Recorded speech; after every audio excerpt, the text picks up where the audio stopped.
Bismillahirrahmanirrahim. Assalamualaikum warahmatullahi wabarakatuh. Alhamdulillahi rabbil alamin. Wabihi nasta'in ala umurid dunya waddin. Allahumma salli wa sallim wa barik ala nabiyyina Muhammadin wa ala alihi wa sahbihi ajma'in. Allahumma anfa'na bima 'allamtana wa 'allimna ma yanfa'una wa zidna ilma. Allahumma inna nas'aluka ilman nafi'a wa rizqan tayyiba wa amalan mutaqabbala. Subhanaka Allahumma la ilma lana illa ma 'allamtana innaka antal alimul hakim.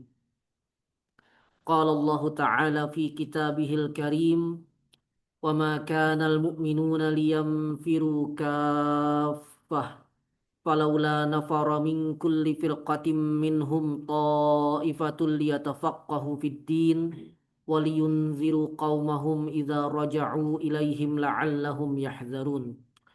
Wa qala Rasulullah sallallahu alaihi wa alihi wasallam, man salaka tariqan yaltamisu fihi ilma sahhalallahu lahu bihi tariqan ilal jannah. Wa qala alaihi salatu wassalam, man yuridillahu bihi khaira yufaqihu fid din. Amma ba'du.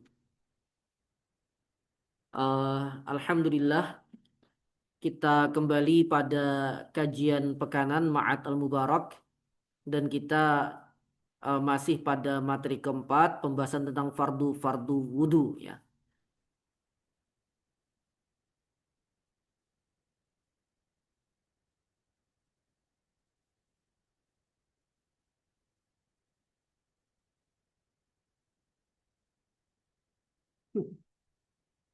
Baik, pembahasan tentang fardu wudu. Dan kita sudah mengulas tentang niat ya, dan sekarang kita akan lanjutkan sisa fardu wudu yang lain, dan insya Allah kita coba selesaikan langsung saja sore hari ini ya, jadi tidak terlalu berpanjang lebar ya. Baik, ini dari kitab Al-Yaqut An-Nafis, bisa dilihat di layarnya. Baik, bismillahirrahmanirrahim. Qala al-musannifu al-allamatu Ahmad ibn Umar asy-Syatiri rahimahullahu ta'ala wa nafa'ana bihi wa bi'ulumihi fid daraini amin. Furudul wudu'i sittatun, al-awwalu an-niyatu, as-sani ghaslul wajhi, as-salisu ghaslul yadaini ma'al mirfaqaini, ar-rabi'u mashur ra'si, al-khamisu ghaslur rijlaini ma'al ka'baini, as-sadisu at-tartib. Penjelasan secara garis besar pernah kita sampaikan di 2 pekan sebelumnya, termasuk dalil secara umum ya dari pembahasan ini. Dan ya hari ini mungkin sedikit kita beri perinciannya. Nah, fardu wudu yang kedua yaitu ghaslu al-wajhi ya. Membasuh wajah, membasuh wajah. Disyarah oleh penulis Mu'nisul Jalis, ai in ghisal jami'i al-wajhi ya. Jadi di sini ghasal disyarah atau dijelaskan dengan in ghisal. Itu menunjukkan tidak wajib aktivitas membasuh itu dilakukan oleh si orang yang berwudu. Tapi yang wajib adalah sampainya air kepada atau terbasuhnya wajah dengan air gitu ya, pada wajah. Terbasuhnya wajah dengan air ya, pada seluruh wajah. Baik dilakukan sendiri oleh si orang yang berwudu ataupun oleh sesuatu yang lain. Baik, adapun dalilnya ini sudah pernah kita bahas juga ya. Sedikit mungkin kita ulangi, yaitu dalam firman Allah Tabaraka wa Ta'ala, ini dalil utama, yaitu faghsilu wujuhakum, dan basuhlah wajah-wajah kalian. Ya ayyuhalladzina amanu idza qumtum ilas salati faghsilu wujuhakum. Ketika kalian akan mendirikan salat, maka basuhlah wajah kalian. Dan irsilu itu amr ya, dan al aslu fil amr itu yaqtadi al wujub ya. Jadi asal dari perintah itu berkonsekuensi wajib. Jadi wajib fardu rukun membasuh wajah ya, membasuh wajah. Nah, kemudian batas dari wajah itu sendiri ya. Apa batas dari wajah?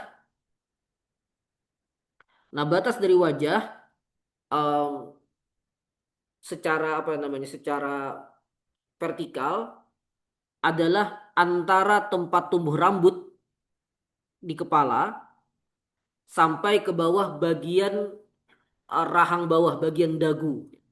Jadi sepanjang rahang bawah itu gitu ya. Sepanjang bagian rahang bawah. Nah, itulah bagian wajah.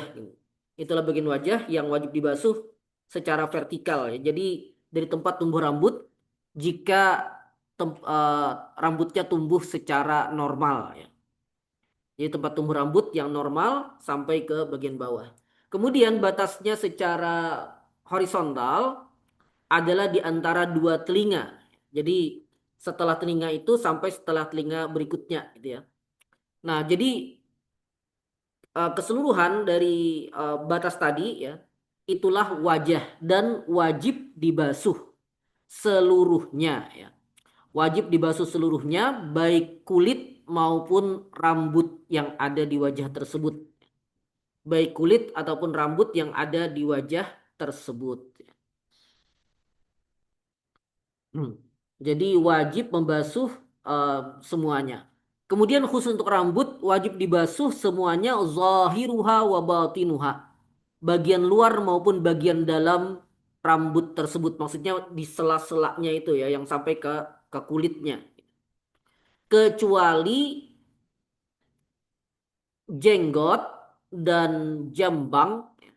Jambang temannya jenggot itu yang di apa namanya? Yang samping pipi itu ya. Jika tebal ya, jika tebal. Nah, untuk jenggot dan jambang ya, atau kita sebut saja jenggot ya supaya lebih mudah. Nah, untuk jenggot yang tebal yang wajib dibasuh hanyalah bagian luarnya saja. Hanyalah bagian luar dari jenggotnya saja, sedangkan bagian dalam itu tidak wajib dibasuh. Catatan ya untuk pemahaman secara fikih, kalau kita katakan tidak wajib dibasuh gitu ya. La yajibu ghasluha bukan berarti tidak boleh ya. Jadi jangan sampai salah kaprah ketika kita katakan tidak wajib lalu dipikir tidak boleh. Itu tentu berbeda ya. La yajibu bukan la yajuzu ya. Tidak wajib berarti kemungkinannya ya ya hukum-hukum yang lain gitu. Dan dalam hal ini nanti masuk dalam sunnah-sunnah wudhu. Jadi jenggot tebal pun disunnahkan untuk di sela-sela jenggotnya itu ya dengan dengan air gitu ya supaya air sampai ke dalam bagian bagian dalam jenggot yang tebal tersebut. Hanya saja apakah itu wajib? Jawabannya tidak wajib. Itu kalau jenggot dan jambangnya tadi tebal. Nah, apa standar? Nah, ini juga penting dalam fikih ya. Apa standar? Apa standar ya istilahnya, dhabit gitu ya. Ketentuan. Ini penting sekali dalam fikih ya. Pentingnya pemahaman terhadap dhabit dalam setiap pembahasan. Karena kalau kita tidak tahu dhabitnya, maka akan jadi ngaco gitu ya. Sama kayak ini untuk yang online mungkin. Sama seperti yang sempat ramai kemarin ya di Facebook dan WhatsApp saya tentang ikroh gitu ya.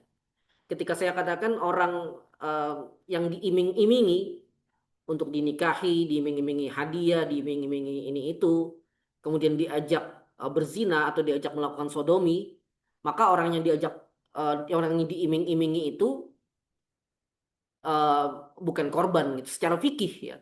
Kita berbicara fikih bukan berbicara hukum positif di Indonesia atau berbicara pandangan-pandangan yang lain gitu. Tapi secara fikih itu bukan korban tapi pelaku juga gitu.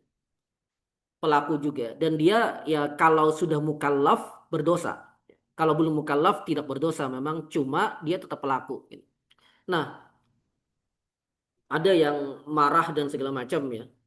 Nah, kemudian ada juga yang mencoba memaksakan bahwa diiming-iming itu juga bisa disebut ikroh gitu. Nah, itu masalahnya adalah ikroh itu ada dhabitnya, dan setiap bahasan fikih apapun itu ada dhabitnya, ada ketentuannya. Nah, kalau ketentuan itu tidak terpenuhi, maka ia tidak bisa dipaksakan untuk dikatakan itu gitu. Nah, jadi ya begitu, itulah pentingnya dhabit atau ketentuan standar dalam setiap persoalan fikih. Jadi kalau dikatakan ini apa dhabitnya? Eh, Misalnya wajib taat ulil amri gitu misalnya.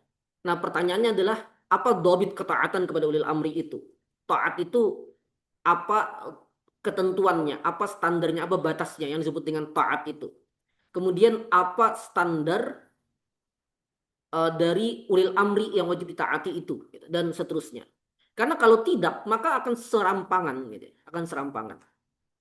Nah, fikih selalu begitu. Jadi dia terstandarisasi ya, terstandarisasi. Dan ini bukan sikap kaku ya. Ini bukan kekakuan dalam fikih, karena fikih sangat-sangat fleksibel ya. Fikih sangat-sangat fleksibel. Ia memiliki sifat samhah, murunah. Dia mengikuti perkembangan gitu. Tapi dia juga tidak serampangan. Jadi dia fleksibel, tapi tetap ada standar yang jelas. Karena kalau tidak akan jadi sembarangan. Ya. Misalnya dulu ada yang berwacana haji, kalau bisa jangan cuma di bulan-bulan haji itu, yang puncaknya, yang aktivitas hajinya kan di Zulhijjah. Adapun untuk ihramnya kan dari Syawal, Zulqa'dah, Zulhijjah gitu. Um, nah, apakah boleh misalnya supaya tidak menumpuk gitu ya? Maka hajinya dibuat ini aja sip-sipan gitu. Jadi ada haji yang bulan Muharram, misalnya ada haji. Ada yang sempat berwacana begitu. Jawabannya tidak bisa. Karena apa ya? Haji sudah punya ketentuannya tersendiri. Ya. Dan tidak bisa seseorang kemudian mewacanakan hal yang bertentangan dengan ketentuan itu. Ya. Baik. Nah, sekarang kita bicara dhabit dari jenggot yang tebal gitu ya. Dan lawannya nanti jenggot yang tipis. Ya. Nah, jenggot yang tebal adalah jenggot yang kulit di balik jenggot itu tidak terlihat. Yang kulit di balik jenggot itu tidak terlihat ketika berhadapan dengan orang lain, dalam komunikasi dengan orang lain. Em, Kalau penulis At-Taqriratus Sadidah ini, yang kebetulan ya orang yang sudah masih hidup di zaman sekarang ya, beliau ya, eh, Al-Habib Hasan Al-Kaf, beliau mengatakan ini sekitar jaraknya 1,5 meter. Karena ya begitulah gitu orang berbicara kan, kalau terlalu jauh ya ya bisa juga berbicara tapi kan harus teriak gitu ya. Kalau terlalu dekat, ya itu lain cerita ya. Nah, pembicaraan normal kan orang ya sekitar itulah, sekitar 1,5 meter gitu. Nah, jadi ketika saya misalnya dengan lawan bicara saya jaraknya sekitar 1,5 meter dan dia jenggot, nah kalau saya masih bisa melihat kulit di balik jenggot itu, ya masih terlihat jelas, maka berarti jenggotnya masih tipis. Ya. Tapi kalau sudah tidak terlihat, maka jenggotnya berarti tebal. Nah, kalau jenggotnya tipis, maka kewajibannya sama dengan rambut-rambut yang lain tadi yang ada di wajah, wajib dibasuh semuanya, zahirnya dan batinnya, bagian luarnya maupun bagian dalamnya. Tapi kalau apa namanya? Kalau tebal, maka yang wajib dibasuh hanya bagian luarnya saja. Adapun bagian dalamnya disunnahkan saja ya. Bagian dalamnya disunnahkan saja. Baik. Nah, itu adalah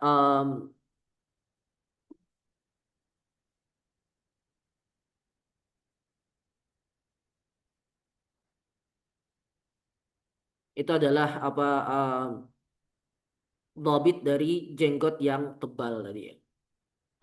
Kemudian yang ketiga, rukun atau fardu wudu yang ketiga, ghaslul yadaini ma'al mirfaqaini. Dan ini sudah kita ulas juga sebelumnya pendalilan. Di sini mungkin saya coba ulangi sedikit ya. Ya, pendalilannya adalah dari firman Allah yang paling utama ya, wa aydiyakum ilal marafiq. Dan ini kan diatofkan dari faghsilu wujuhakum, berarti perintahnya masih ighsilu ya. Jadi sama, masih perintah, dan asal dari perintah itu wajib ya.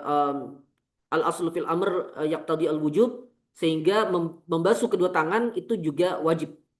Nah, di sini ada lafaz ila. Ini sudah pernah kita ulas sebelumnya. Lafaz ila ini diantara maknanya adalah intihaul ghayah.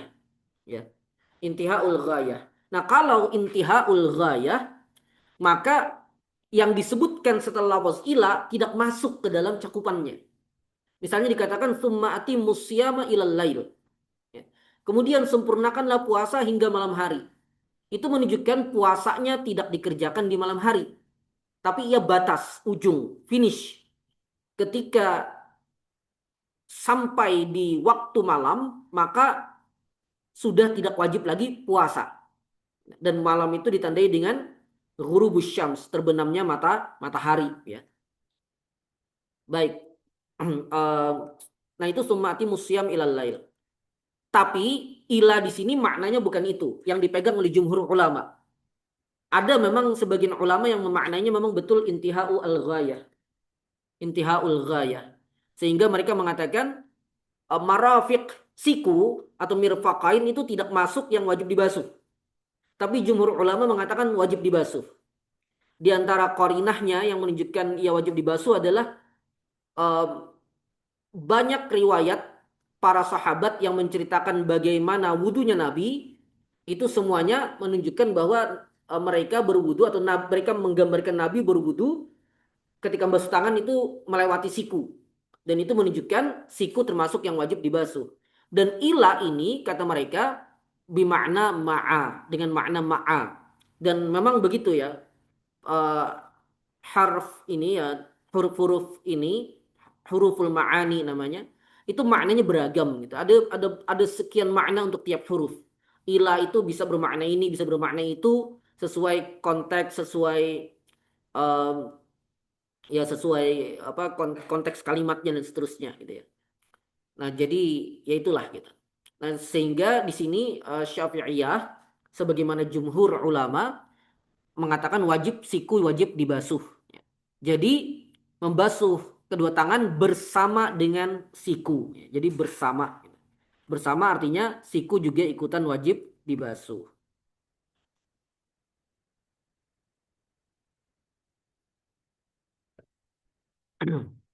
Baik.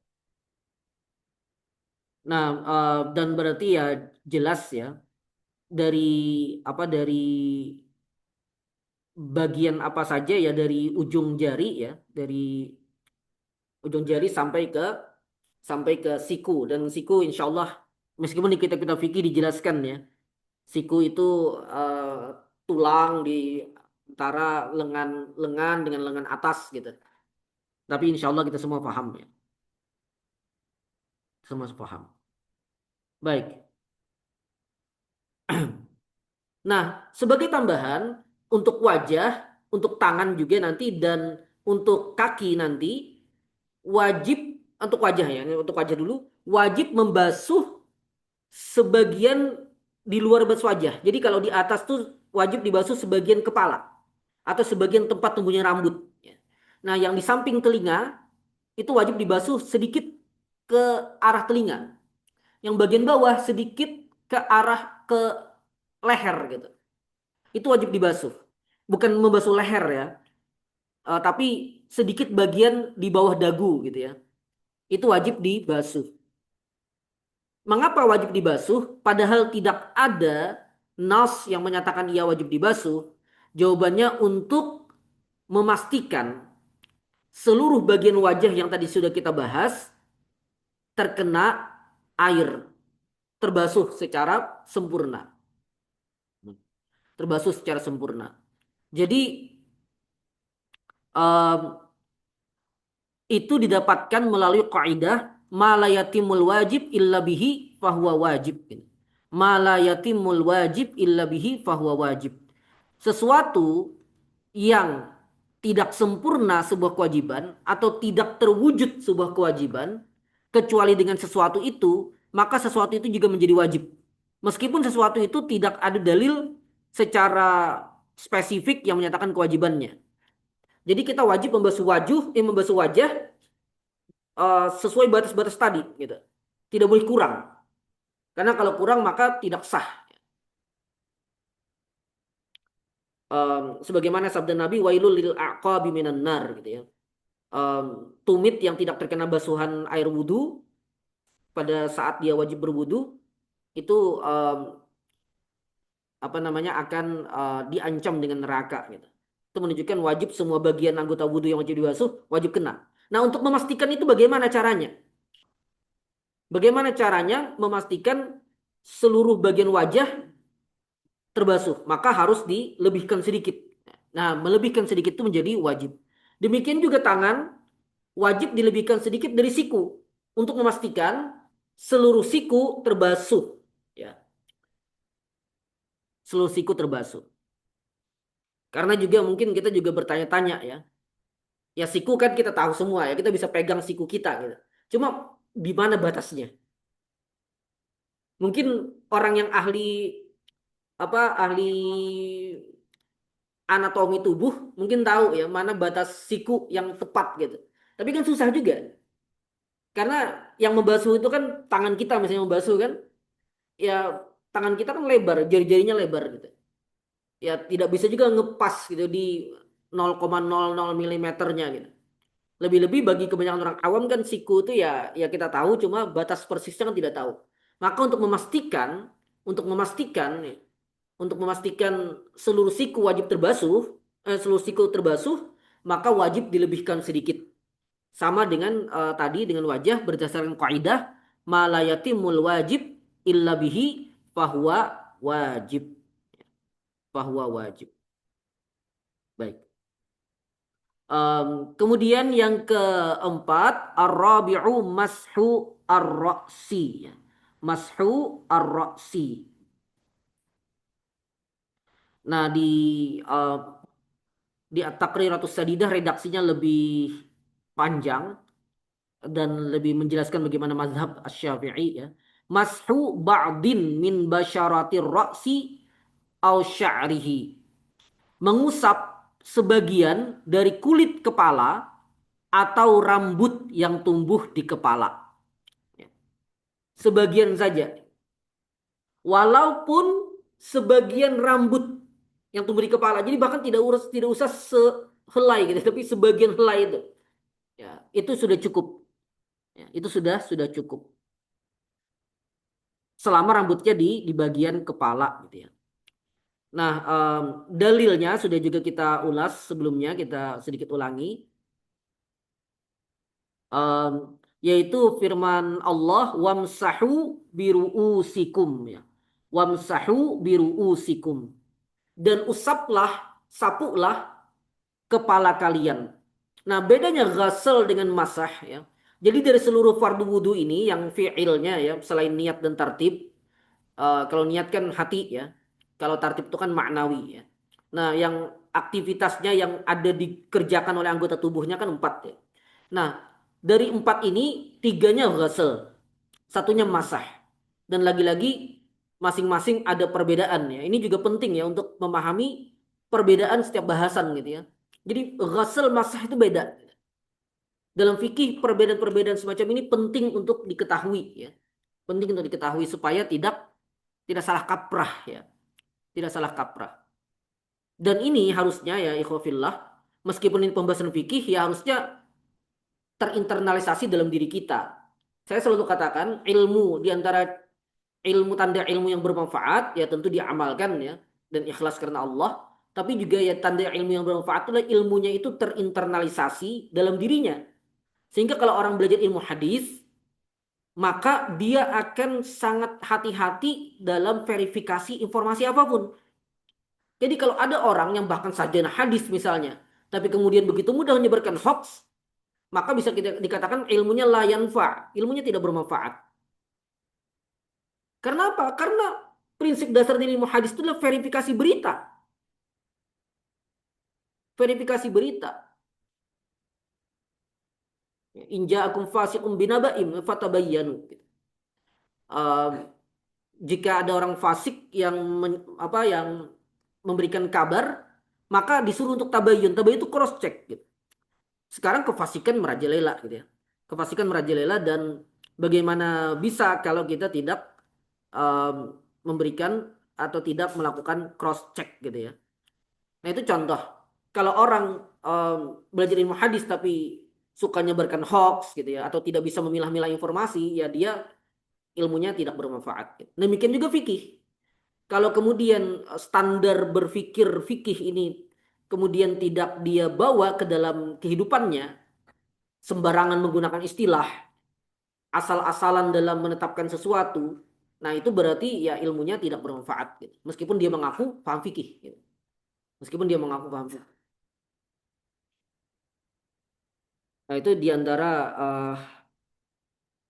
apa manfaatnya ilmu, suatu ilmu gitu ya. Nah baik, jadi apa perbedaan antara ghasal dengan masah? Perbedaannya adalah ghasal itu mengalirkan air. Jadi airnya itu mengalir, ya. Airnya itu mengalir, maksudnya ya ada aliran air gitu yang mengenai anggota wudhu tadi itu gitu. Ya.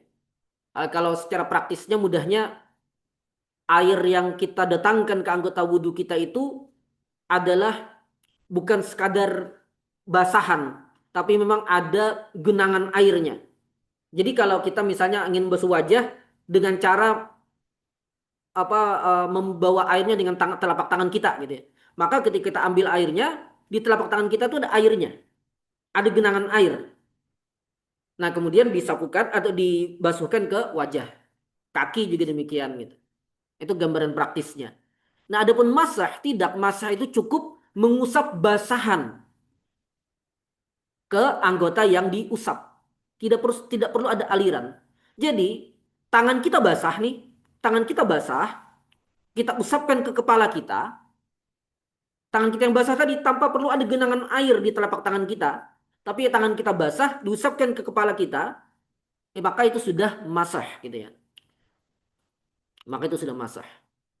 Tentu nanti ada pembahasan tersendiri tentang air yang digunakan untuk masak ini adalah air yang baru gitu.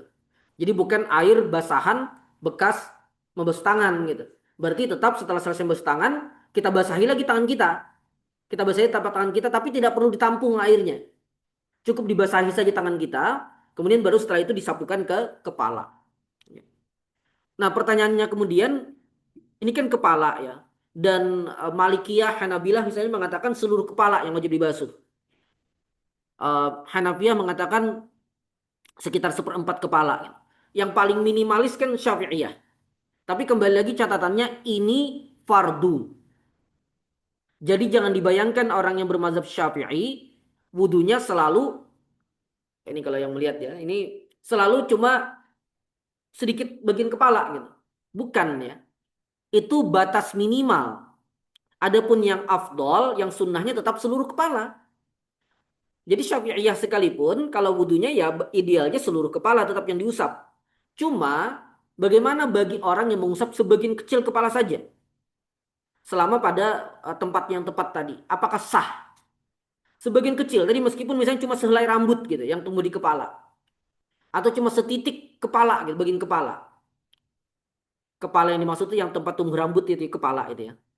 Nah, maka menurut Malikiyah, Hanabilah dan Hanafiyah tidak sah wudhunya. Tapi menurut Syafi'iyah sah. Menurut Syafi'iyah wudhunya sah.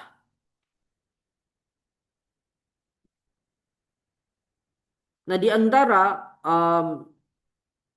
antara argumentasi yang dikemukakan langsung oleh Al-Imam Asy-Syafi'i adalah um, apa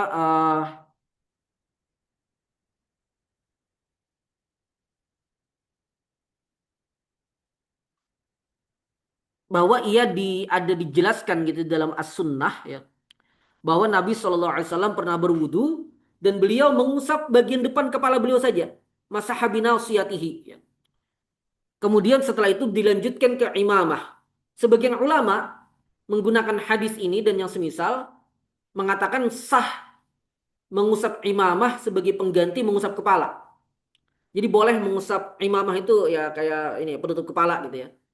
Sah mengusap penutup kepala sebagai pengganti kepala. Bagi Syafi'iyah tidak sah. Tapi wajib mengusap sebagian kecil kepala. Nah, dan ini adalah dalil juga bahwa mengucap sebagian kecil kepala itu sudah memadai gitu, sudah mencukupi gitu ya. Sudah sah gitu. Sudah sah.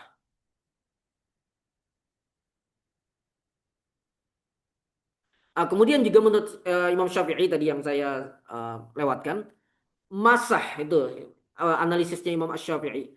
Masah itu em, lafaz masah itu sudah terpenuhi ketika anggota yang wajib dimasah itu terkena sapuan gitu. Meskipun tidak keseluruhan, jadi tidak ada lafaz masah itu tidak mensyaratkan, tidak mewajibkan mengusap keseluruhan gitu. Tidak diwajibkan mengusap keseluruhan. Lafaz masahnya itu sendiri gitu ya. Tidak meniscayakan em, apa istighraq gitu ya, keseluruhan kepala. Jadi mashur ra'si gitu misalnya dikatakan begitu ya. Mashur ra'si. Nah, apakah dalam bahasa Arab lafaz masah dalam mashur ra'si itu mewajibkan mengusap seluruh kepala? Jawabannya menurut bahasa Arab tidak. Cukup sebagian dari kepala, sebagian, berapapun sebagian itu, ya. Berapapun sebagian itu, kalau sudah terkena kata masah, terkena sapuan dan berlaku masah, maka sudah sah. Secara bahasa itu sudah cukup. Itu kata Imam Asy-Syafi'i. Sehingga wamsahu biru'usikum ini cukup sebagian kepala. Ditambah argumentasi sebagian Syafi'iyah tentang huruf ba itu. Biru usikum. Yang kata mereka, ba di sini, ba ini jadi lagi-lagi kayak ila tadi ya. Maknanya banyak gitu. Dan dalam konteks ini kata mereka, kata sebagian Syafi'iyah, ba itu litab'id. Ba di situ menunjukkan makna sebagian. Sebagian kepala gitu.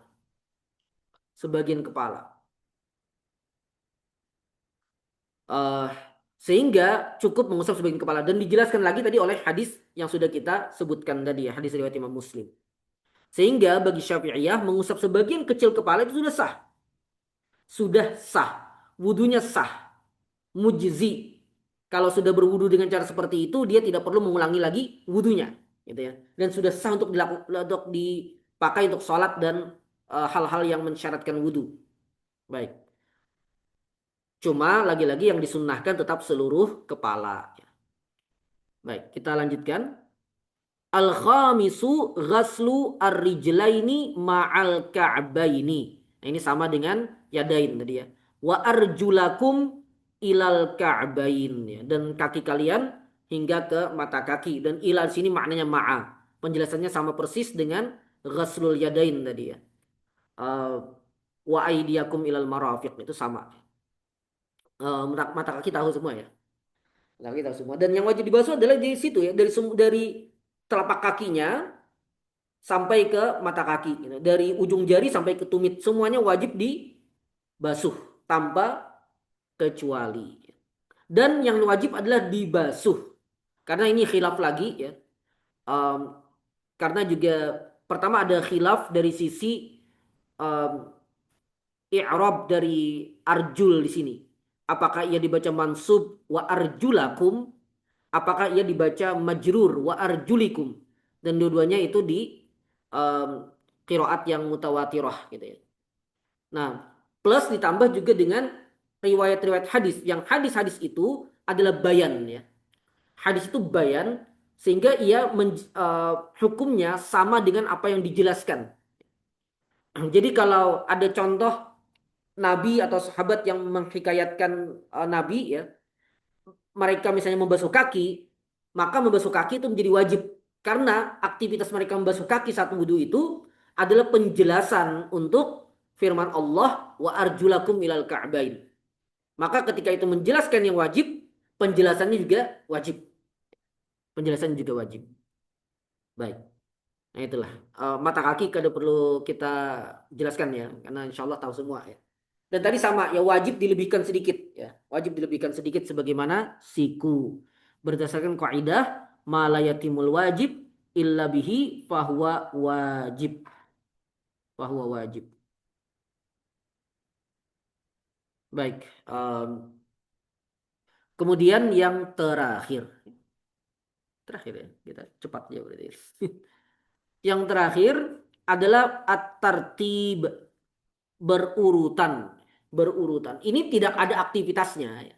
Makanya tadi kan ini maknawi ya.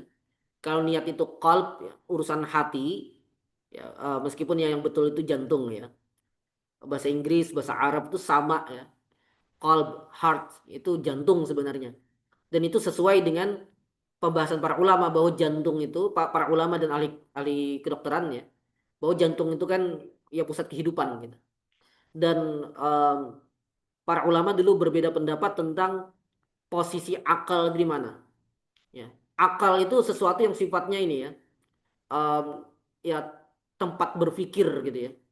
Nah, para ulama berselisih pendapat antara muh atau qalb. Ya, muh itu otak gitu. Antara otak dan qalb. Karena dalam Al-Qur'an sering digunakan kata qalb untuk apa berpikir, yafqahun gitu ya. Nah, sebagian ulama kemudian mencoba mengkompromikan gitu. Bahwa organ yang memang secara langsung digunakan untuk berpikir adalah otak gitu. Dan itu sesuai dengan penelitian modern gitu. Tapi keberadaan otak itu juga tergantung dari jantung. Tergantung dari jantung. Karena itu penyebutan jantung sebagai tempat berpikir itu juga relevan. Karena ia adalah sababnya daripada otak. Buktinya kalau jantungnya mati, otaknya juga pasti mati. Pasti ya. Betul ya? Betul kan? Nanti yang dokter, apakah mungkin ada orang yang bisa hidup tanpa jantung gitu ya? Kita tidak aneh ya, tidak usah cerita-cerita. Saya pernah dengar cerita memang ada yang hidup tanpa jantung. Tapi itu cerita lah gitu ya. Min babil hikayah ya. Cerita-cerita begitu ya sudahlah gitu ya. Saya kalau ketemu cerita begitu, ada juga ada kemarin di program khusus ulamanya UIN ya, ada mahasiswa yang nanya, um, ada cerita gitu. Saya kan menjelaskan tentang kewajiban segala macam gitu. Um, ada si fulan gitu, ada apa gitu ya, yang berkata tidak perlu ziarah ke Nabi, maksudnya tidak perlu haji gitu. Cukup ziarah ke makam Fulan bin Fulan gitu di daerah mereka gitu. Maka sudah, saya tidak sebut namanya ya karena jadi ramai. Sehingga ya karena itu sudah cukup gitu. Jadi eh, dia dapat mimpi atau apa? Ya saya katakan ya sudah, cerita itu ya sudah min babil hikayah, sudahlah gitu. Benar salahnya juga kita tidak tahu. Tapi kalau entah benar ataupun salah pun cerita itu betulan ada yang bercerita begitu, cerita itu betulan ada gitu atau tidak. Tapi yang jelas standar kita adalah syariat. Standar kita adalah syariat. Termasuk tentang jantung tadi kan standarnya adalah hukum adah ya. Apa yang berlaku pada manusia itu hukumnya hukum adah, ya, bukan hukum akal. Jadi secara adah manusia, manusia itu tidak bisa hidup tanpa jantung, betul ya? Kalau jantungnya mati kan mati. Nah makanya tadi sebagian ulama mengkompromikan otak tempat berpikir secara langsung, tapi sababnya adalah jantung. Sehingga penyebutan jantung sebagai tempat berpikir, sebagaimana dalam nas itu juga tidak salah. Nah, kembali semuanya kan menunjukkan itu relevansinya ke jantung ya. Tidak ada ke hati, liver ya. Itu cuma salah terjemah aja orang Indonesia ya. Orang Indonesia salah terjemah dan kemudian ya mau tidak mau ya sudah salah kaprah duluan dan ya sudahlah gitu. Sehingga ya jadilah hati, tapi yang dimaksud itu memang jantung, bukan bukan liver ya. Nah, jadi niat itu rukun atau fardu hati. Tidak ada aktivitasnya. Meskipun kemarin sudah kita bahas, pekan lalu sudah kita bahas tentang talafuz ya. Nah, kemudian empat yang sudah kita bahas tadi itu fi'il. Nah, sedangkan tartib ini maknawi. Artinya tidak ada aktivitas secara khusus. Tartib itu artinya berurutan. Maksudnya adalah empat perbuatan yang tadi. Plus niat, itu wajib dikerjakan secara berurutan.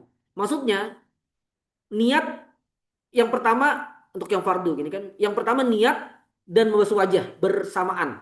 Ya. Niat bersamaan dengan awal membasuh wajah. Setelah itu baru membasuh kedua tangan. Setelah itu baru mengusap kepala. Setelah itu baru membasuh kedua kaki. Nah, Artinya kalau tidak berurutan seperti ini, wudunya tidak sah. Ya, wudunya tidak sah. Apa dalil atas tartib ini? Dan perlu diketahui, saya sudah sampaikan juga di awal 2 pekan lalu kalau tidak salah, bahwa fardu wudhu yang disepakati oleh seluruh ulama kan 4 ya. Dan itu jelas karena mansus di dalam Al-Quran ya. Disebutkan langsung di dalam Al-Quran 4 itu. Sehingga kalau ada yang mengurangi lagi, itu jelas batil gitu ya. Jelas batil gitu. Itu minimal 4. Nah, sisanya para ulama berselisih pendapat. Mazhab Syafi'i menambahkan 2, niat dan tartib. Nah, Syafi'iyah tidak menganggap mualah. Mualah itu berkesinambungan. Ya. Tidak menganggapnya sebagai fardu. Ya. Mualah itu tidak fardu. Mualah itu maksudnya tidak ada jeda lama gitu. Nah, menurut Syafi'iyah ada jeda lama tetap sah wudunya. Ya. Jadi membasuh wajah, kemudian setelah itu makan bakso dulu, selama niatnya tidak putus ya. Kemudian setelah itu baru membasuh kedua tangan. Wudunya tetap sah. Ini menurut Syafi'iyah. Dan yang lainnya. Termasuk Syafi'iyah tidak mewajibkan madmadah dan istinsyak. Ya. Berkumur-kumur dan istinsyak itu tidak masuk. Sebagai aktivitas tersendiri, ia tidak masuk ke dalam fardu karena tidak disebutkan di dalam Al-Quran. Jadi bagi Syafi'iyah, yang fardu itu yang disebutkan di dalam Al-Quran. Plus 2. Dan duanya ini juga bukan fi'il kan. Duanya ini satu rukun hati, niat, dan satu maknawi. Nah, jadi 4 itu saja yang fardu gitu. Maka berkumur-kumur dan istinsyak tidak fardu. Ya. Berkumur-kumur, istinsyak dan istinsar tidak fardu. Kalau dianggap sebagai perbuatan terpisah menyendiri, tidak fardu. Kalau dianggap bagian dari membasuh wajah, karena ada juga yang mengatakan berkumur-kumur dan istinsyak, masukkan air ke hidung itu fardu karena ia bagian dari membasuh wajah. Maka menurut Syafi'iyah tidak. Karena yang dimaksud dengan membasuh wajah itu adalah bagian luar, bukan bagian dalam. Sedangkan membasuh mulut kan berkumur-kumur kan, sama dengan membasuh mulut, masukkan air ke mulut dan masukkan air ke dalam lubang hidung itu bagian dalam sudah. Dan itu tidak termasuk yang wajib dibasuh. Baik. Nah, kembali ke tartib. Apa dalil dari wajibnya tartib atau fardunya tartib ini? Ada 2 paling tidak ya, dalil atau dasar yang menunjukkan hal ini. Yang pertama adalah analisis kebahasaan. Analisis kebahasaan bahwa ada kaidah, ada ketentuan dalam bahasa Arab ketika mereka ingin menyebutkan sesuatu, maka mereka sebutkan dulu yang sejenis. Setelah selesai yang sejenis, baru kemudian yang tidak sejenis. Ya. Misalnya kalau kita katakan Ja'a Muhammadun wa Ahmadu wa Hamidun wa Aisyah. Aisyah beda jenis dengan Muhammad, Ahmad, dan Hamid. Muhammad, Ahmad, dan Hamid tadi laki-laki. Dan Aisyah perempuan. Ya. Nah maka eh, yang cara mereka menyebutkannya adalah Aisyah diletakkan di akhir. Karena dia beda jenis. Gitu. Nah ketika yang beda jenis ini diletakkan tidak di akhir, maka itu menunjukkan wajibnya menunjukkan berurutan. Jadi huruf wawunya sendiri ya waw ya. Kan dalam ayat ini kan juga pakai waw ya. Faghsil wujuhakum wa aidiakum ilal marafiq wamsahu wa lagi wa arjulakum wa lagi. Dan wa itu la yufidut tartib. Dia tidak berfaedah urutan. Ya. Dia cuma menyebutkan bahwa semuanya sama gitu. Dia tidak menunjukkan berurutan. Jadi kalau kita katakan tadi Ja'a Muhammad wa Ahmad wa Hamid wa Aisyah, itu tidak menunjukkan bahwa Muhammad yang datang duluan. Itu tidak menunjukkan Muhammad datang duluan. Itu hanya menunjukkan keempat orang itu datang. Entah yang mana yang duluan gitu. Karena pakai waw. Beda kalau pakai fa atau summa. Kalau kita akan Ja'a Muhammad, fa Ahmad, fa Hamid, fa Aisyah. Maka berarti yang pertama Muhammad dulu. Setelah itu siapa tadi? Ahmad, setelah itu Hamid, baru Aisyah. Kalau pakai fa atau summa lebih lagi ya. Tapi kalau pakai waw itu tidak gitu, tidak menunjukkan berurutan. Tapi kalau yang beda jenis tadi diletakkan di sela-sela yang sama jenisnya, maka itu berfaedah urutan. Jadi kalau dikatakan Ja'a Muhammad wa Ahmad wa Aisyah wa Hamid, maka itu menunjukkan yang datang duluan adalah Muhammad, kemudian Ahmad, kemudian Aisyah, kemudian Hamid. Nah, maka juga dalam ayat tadi, faghsil wujuhakum wa aydiyakum ilal marafiq wamsahu bi ru'usikum warjulakum. Yang beda jenis adalah masah. Karena tiganya kan ghasal, tadi seperti saya sampaikan. Tiganya ghasal, satunya masah. Nah, seharusnya kalau tidak menunjukkan berurutan, masah ini di akhir. Jadi faghsil wujuhakum wa aydiyakum ilal marafiq wa arjulakum ilal ka'bain wamsahu bi ru'usikum. Harusnya begitu. Tapi Al-Qur'an tidak menyebutkannya seperti itu. Al-Qur'an mengatakan wamsahu bi ru'usikum wa arjulakum. Maka itu menunjukkan urutan.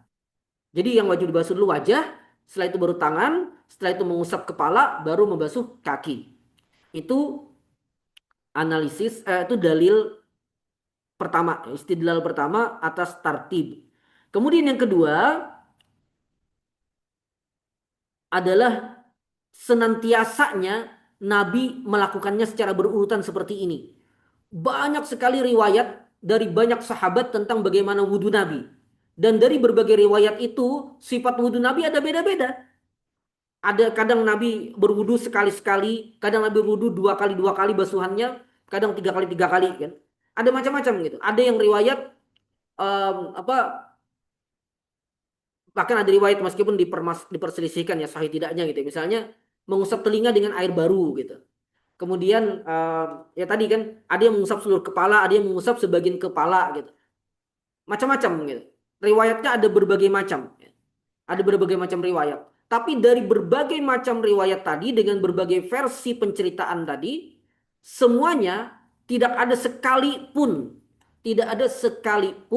menunjukkan Nabi pernah mengubah urutan pada fardu-fardu wudhu ini. Tidak sekalipun Nabi basuh wajah dulu, Nabi basuh tangan dulu baru basuh wajah misalnya. Ini bukan yang basuh telapak tangan yang di awal, itu sunnah lain cerita ya. Maksudnya basuh tangan sampai siku dulu baru kemudian basuh wajah, tidak pernah. Atau mengusap kepala dulu, tidak pernah. Sekalipun dalam semua riwayat itu tidak ada. Nah maka dengan banyak sekali riwayat ini dan sama sekali tidak ada perbedaan, itu menunjukkan bahwa itu wajib. Karena seandainya itu tidak wajib, maka Nabi akan menjelaskannya paling tidak sekali. Paling tidak sekali bahwa itu tidak wajib dengan Nabi mengerjakannya dengan cara yang berbeda. Maka ketika tidak ada riwayat yang menunjukkan itu, maka tartib tadi itu wajib. Ya. Berurutan ini wajib. Dan juga berdasarkan analisis kebahasan yang sudah kita sampaikan tadi. Wallahu a'lam bissawab. Ya sudah ya. Inilah 6 fardu wudu dengan sedikit penjelasannya dan dalil-dalilnya. Kita cukupkan. Ikhwafillah hafizakumullah. Kalau ada pertanyaan mungkin satu atau dua pertanyaan silahkan. Kalau ada ya. Insya Allah pekan depan kita kembali ke usul fikih lagi ya. Kita kembali ke usul fikih lagi. Jadi kita bergantian ya fikih usul fikih ya. Mudah-mudahan tidak bingung. Silakan.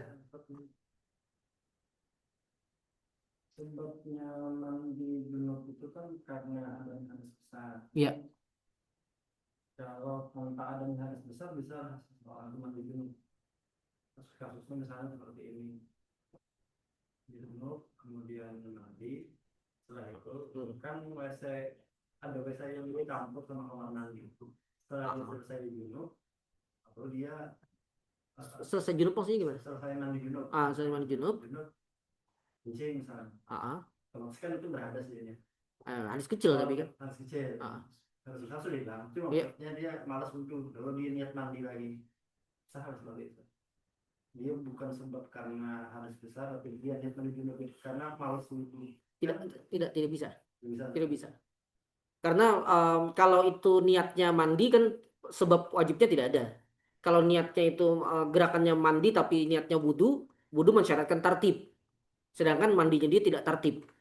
Satu-satunya keadaan di mana boleh tidak tertib menurut ini ya, tapi ini ada catatannya juga adalah kalau orang mandi berendam.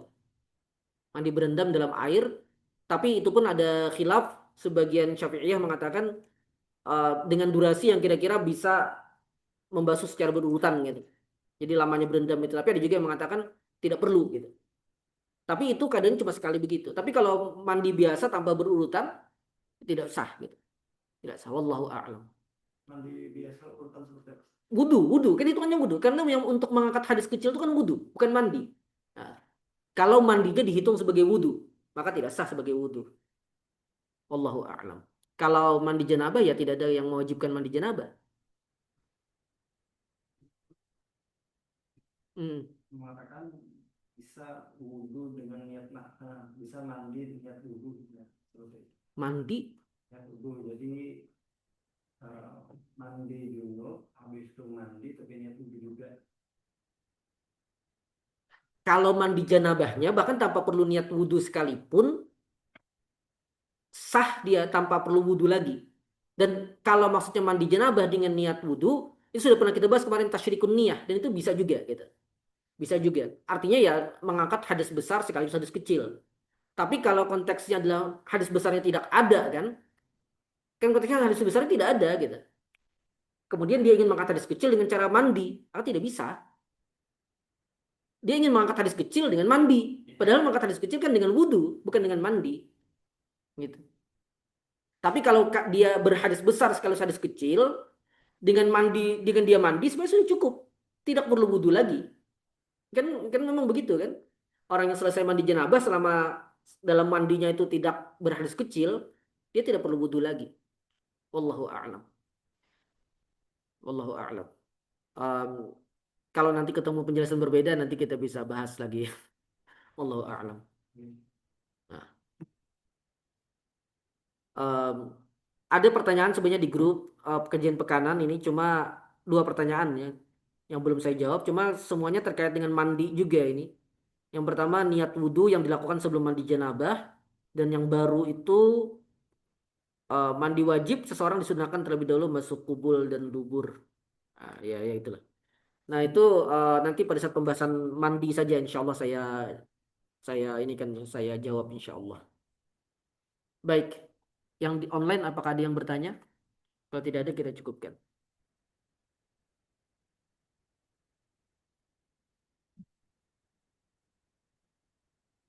Baik, baik kalau tidak ada kita cukupkan.